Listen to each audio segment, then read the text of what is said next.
Masuk. Ha, cepat. Kau naik kereta orang kaya cepat-cepat nak masuk. Ha, kereta Abang Anas. Kau tak nak naik kereta biasa kau pandai. Ya, ikut bapak dia biar adab dia. Buka macam mana? Ini situ je dekat tu. Ni. Ni ha tu. Ya Allah, KG nak buka picit je. Macam mana picit? Picit je lah. Oh, mega picit. Nak tutup balik kena tekan Kejap kita tunjukkan kereta macam mana.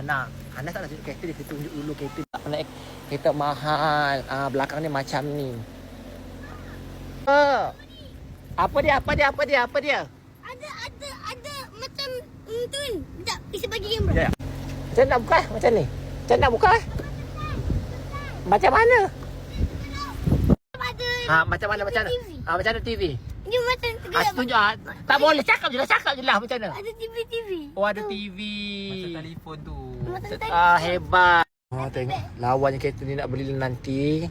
Tapi abang kena jual jeruk lagi banyak.